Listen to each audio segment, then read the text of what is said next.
Today's video is more on Chille. I'm going to really cut this down. The original video is over 3 hours long. And frankly, I'm doing you a favor cutting it. It's excruciatingly painful to watch. For this video, I am clipping together spots from his 3+ hour live stream, where he appears to be losing his grip on reality. He likes to claim that he's unaffected by all the negative videos about him. I do not believe that to be true. I think he is starting to realize that he has treaded deep into a world that requires more education and general street smarts than his privileged LA lifestyle can take him. His acting skills have served him well over the years. Honestly, when I watch him with his charts and posters, I see someone who really could have been a good high school teacher. If he learned fact-based lesson plans, he could have been the kind of teacher that made a real difference in his students' lives. I'll give him at least that much. But he has decided to use those skills for scamming and grifting instead. He doesn't like having his mistakes, missteps and total lies called out publicly. That is the problem with living your life on camera and as a scripted reality show. If you make it up as you go along, you are bound to mess things up. We know he watches channels like Masshole, Blue Bacon and Uncle Artie. I don't believe he watches mine, as my channel is too small. I do believe that these aforementioned channels are primed and ready to pounce on every mistake that Chille makes. This drives him crazy, because it interferes with his ability to raise money. I won't lie. I want my channel to grow. I'm retired, and I enjoy the challenge of researching law, codes and case precedents to form my content. I have also enjoyed learning how to edit my videos. I find it mentally stimulating. Blue Bacon is truly someone I wish I could be like, but I lack his theatrical skills. I'm just not that exciting of a guy. But with all that said, let's get started.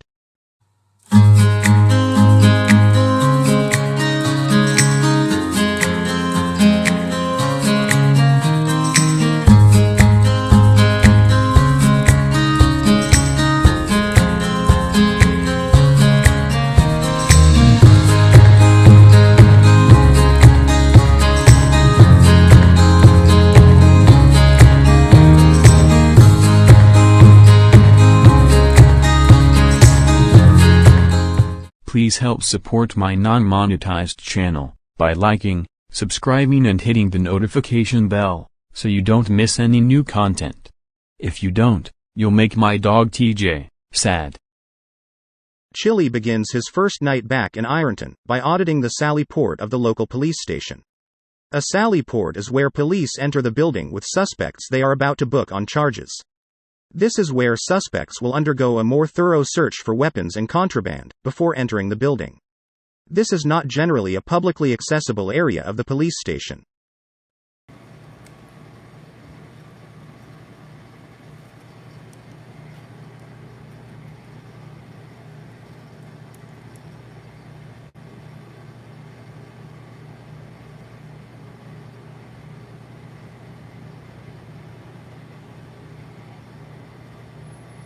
$1 per bottle, huh? They need $1 per bottle. Major Johnny Chapman. That's one of the guys I'm suing. What else they got in here? What else they got? They got that. Looks like they got some boxes up here, and they got a sliding garage door right here. It's funny because it doesn't say restricted out here, does it? How you doing, partner? Oh, oh, oh! I didn't see any signs. I find it funny how auditors always say that they didn't see any signs when they go into places like this. The area is obviously not a place the general public is allowed to go. Have you ever been to Walmart and seen the doors to the back open? Have you also known that the area probably wasn't a place you were allowed to wander around in? Or have you ever been to City Hall and seen an open door to, say, the employee break room? Have you ever felt that you could go in and rummage through the refrigerator and take someone's lunch? Clearly, there are places inside of public buildings that aren't meant for the public to go. You shouldn't need a sign to realize that the area is not a place where you are allowed to go. Oh, I heard you. So, the thing is that we have to get rid of Jeff Lawless. Jeff Lawless has to go. Should I stay or should I go? Jeff Lawless doesn't belong as a sheriff. The sheriff is an elected position. It isn't Chille's decision on who should stay or who should go. If he opposes an elected official, then he should run against them. If he doesn't want to run himself, then he can back an alternate candidate. But to walk into a city of 10,000 citizens and decide, on his own, who should be sheriff is lunacy. And so I want Jeff to know I'm back. And let me tell you something, Jeff. Let me wipe this off right here. Let me explain something to you, Jeff. There's a new sheriff in town. You're looking at him. Delivered like the classic movie line that it is. Chille, the actor and wannabe director, loves to script out the reality show of his life. The thing is, it's a B movie. The acting is okay, for a porno. The script is predictable, and the content is only interesting to a certain demographic. It's like a bad zombie movie, made on a budget. It just isn't a movie that everyone is going to want to see. But for fans of zombie movies, they'll pay to see it. And that is how low-budget movies work. This grift that Chille has discovered gives him everything he's ever wanted. People recognize him in public. Some even want to take pictures with him. He's mildly famous.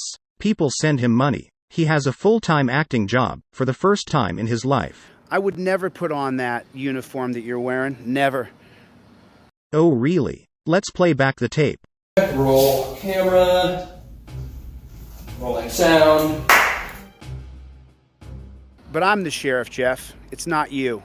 Herein lies the problem with living your life on video. There are always examples of your lies. Proof on the very media that he advocates. He says there is no evidence, unless it's captured on video. And all the evidence against Chille, he provides, to us. And now, I am going to deliver another classic movie line, one that Chille should be intimately familiar with. It goes something like this. Everything you say, can and will, be used against you, in the court of public opinion. So.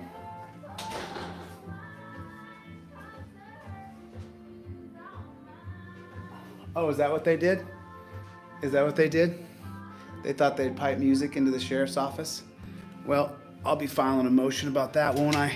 Seriously, Chille finds it somehow disturbing enough to file some kind of motion, all because the sheriff has music playing in his lobby? I agree that I don't like country music. And to be forced to listen to it, might be considered torture to me. But it's hardly actionable. I almost think Chille wants to file so many frivolous motions and lawsuits, that he becomes designated as a vexatious litigant. That way, he has one more way, to say that the system is rigged against him. Another quiver in his grand scheme, to raise money. And what I'll do is I'll sue them.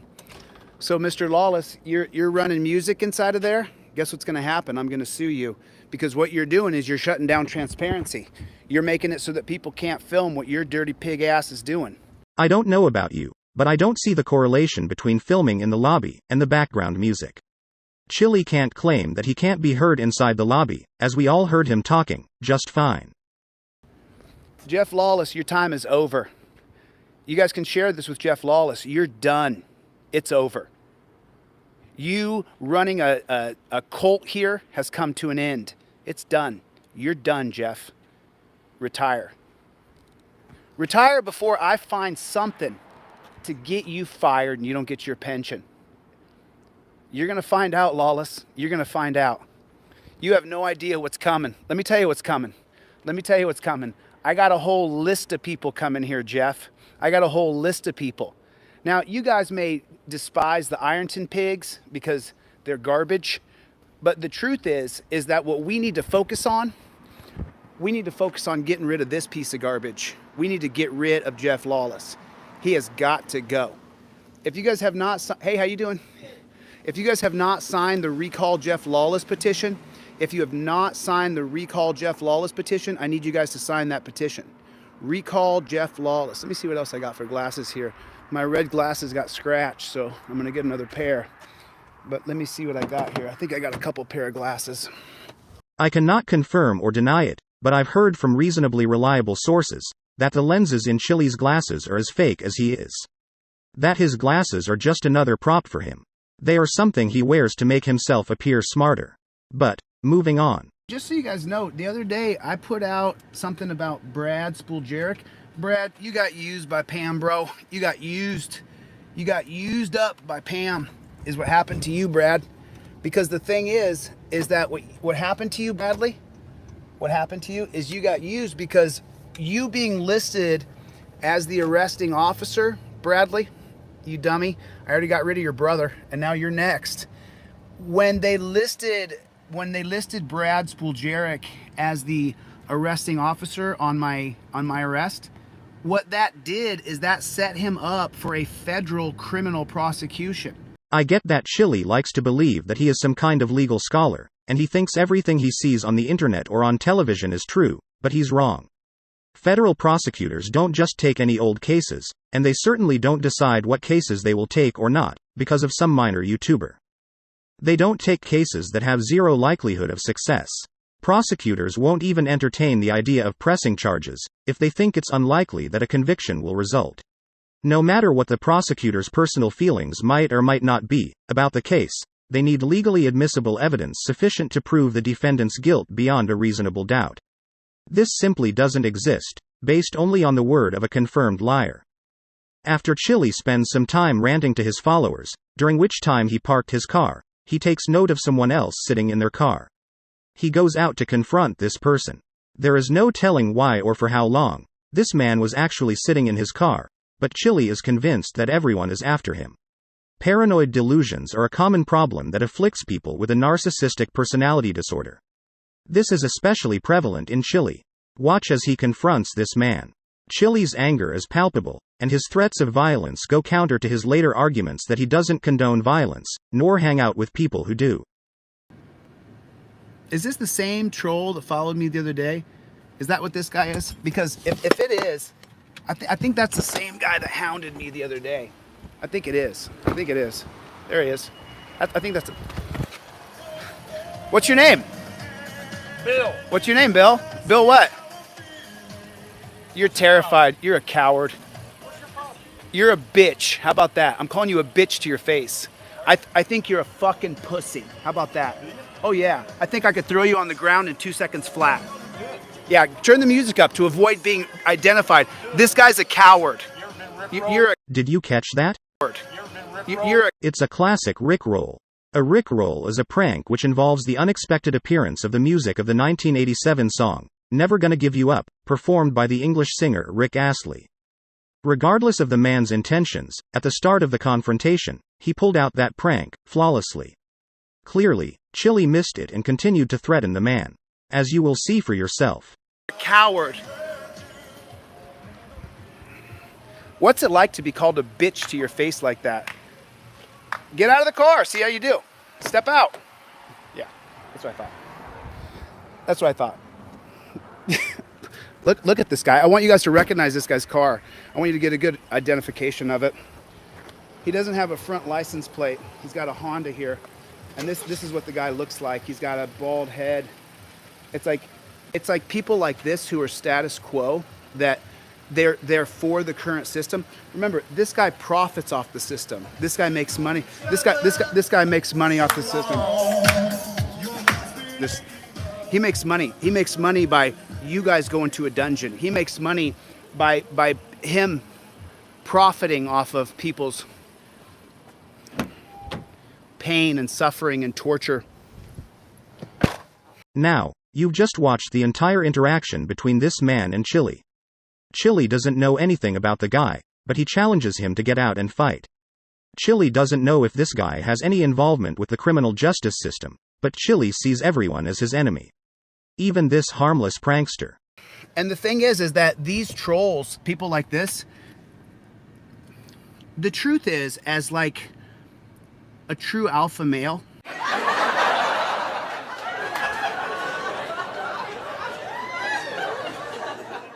there are a lot of false dichotomies out there.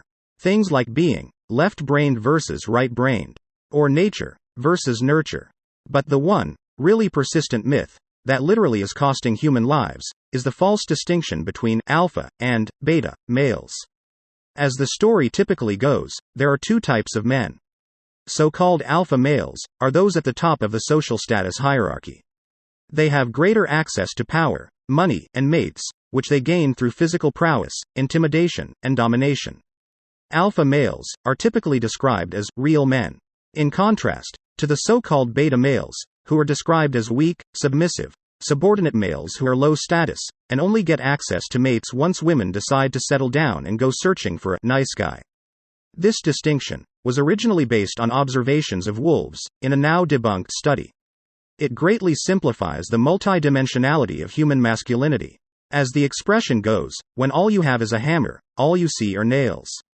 When we impose just two categories of male on the world, we unnecessarily mislead young men into acting in certain predefined ways that aren't actually conducive to interacting with others or in finding success in other areas of life. Poor Chille. There is no such thing as an alpha male.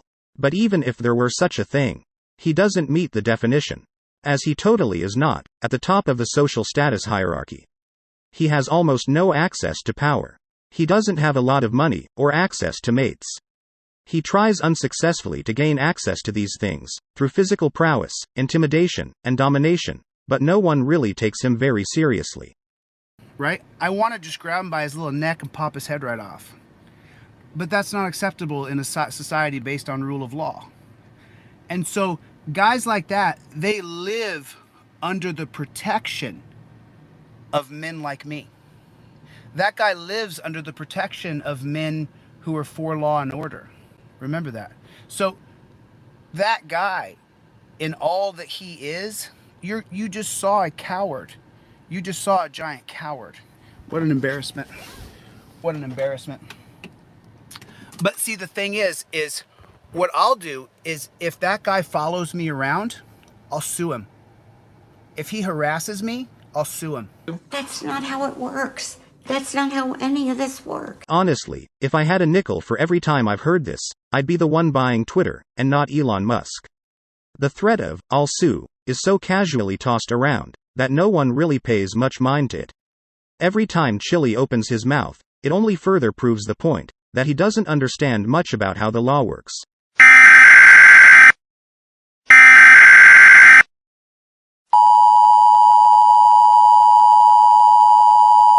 The following is almost verbatim from Rule 8, the General Rules of Pleading, Federal Rules of Civil Procedure. Every pro se litigant should read and familiarize themselves with these rules before undertaking such a daunting task as filing a complaint, as all complaints must comply with these rules. If, after reading these rules, the pro se still has questions, they should consult with a qualified and competent attorney.